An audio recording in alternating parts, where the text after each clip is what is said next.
Hello friends, how are you?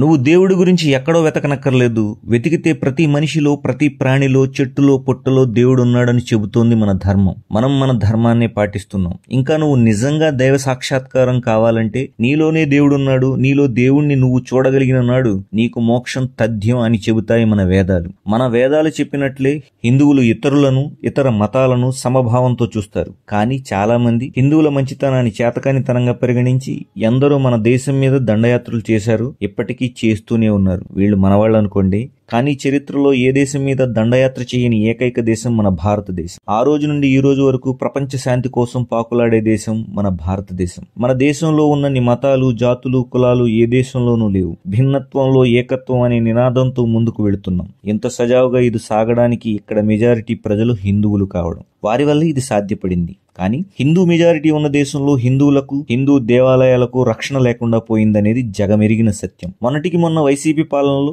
దేవుడి విగ్రహాలు పగలగొట్టి విగ్రహాలపైన మూత్ర విసర్జన చేసిన వ్యక్తుల్ని ఎవ్వరూ పట్టించుకోలేదు. పైగా పిచ్చోడని ఒక ట్యాగ్ పెట్టి వదిలేశారు. అప్పుడే ఎంతో చరిత్ర కలిగిన రథం దగ్ధం అయిపోతే దాన్ని పట్టించుకున్న నాదుడే లేడు. ఏడవకండి, ఇంకొక రథం చేసి పెడతా ఉన్నారు. అందరూ చిన్నపిల్లల్లా సైలెంట్ అయిపోయారు. ఇక సినిమాల గురించి అయితే చెప్పుకోనక్కర్లేదు. మన పురాణ ఇతిహాసాలని ఎవరికి నచ్చినట్లు వాళ్ళు మార్చుకోవడం, వాటిని అపహాస్యం చేయడం పరిపాటి అయిపోయింది. మీకు తెలుసో లేదో, చిరంజీవి గారు నటించిన ఏకైక పాన్ వరల్డ్ మూవీ, దాని పేరు తెలుగులో అబ్దుల్ బాగ్దాద్ గజదొంగ. అది షూటింగ్ సగంలోనే ఆగిపోవడానికి కారణం అందులోని ఒక సీన్. ఆ సీన్ ప్రకారం ఖురాన్ని తగలబెట్టాలి. దాని గురించి మొత్తం సినిమా ఆగిపోయిందని చెబుతారు. మరి ఇక్కడ మన దేవీ దేవతల విగ్రహాల్ని పగలగొట్టినా తగలబెట్టినా పట్టించుకునే నాదుడేడి? అందరూ బిజీ. మీ బిజీ టైంలో నుంచి కొంచెం సమయం మన ధర్మాన్ని కాపాడటానికి ఖర్చు చేయకపోతే రేపు నువ్వు చేసేది ఏమీ ఉండదు అంటారుగా. చేతులు కాలాక ఆకులు పట్టుకుని ఏడవడం అనవసరం అని. అందుకే కాలకుండా ముందే చూసుకోవాలి. ఫ్రెండ్స్, సోషల్ మీడియా మాధ్యమాల ద్వారా మీ పార్టీలకు, కులాలకు అతీతంగా ముందుకు రండి. సనాతన ధర్మాన్ని కాపాడండి. మీరు ఎప్పుడైనా ఆలోచించారా ప్రతి ఒక్కడు హిందూ మతాన్నే ఎందుకు కెలుగుతాడని? ఒక బాబు గోగినేనైనా, ప్రకాష్ రాజ్ అయినా, లేకపోతే రామ్ గోపాల్ వర్మైనా, వీళ్ళకి బాగా తెలుసు మనలో ఐక్యత లేదని. అందుకే ప్రతి ఒక్కడు ఎగేసుకుని వస్తున్నారు. ఈ మూర్ఖులకి మన ధర్మం పట్ల జీరో నాలెడ్జ్. కానీ వీళ్ల సొల్లు వినేవాడు హిందూ అయితే ఏమైనా చెప్పొచ్చు అనే విధంగా ఉంటుంది వీళ్ల ధోరణి. వీళ్ళు ఇలా తయారవడానికి టీవీ ఛానళ్ల సపోర్ట్ ఎక్కువగా ఉంది. టీఆర్పీ రేటింగ్ కోసం ఛానళ్లలో కూర్చోబెడతారు. వీళ్ళకి దేశం ఏమైనా, సమాజం ఏమైనా, హిందువుల మనోభావాలు ఏమైనా వీళ్ళకి పర్వాలేదు.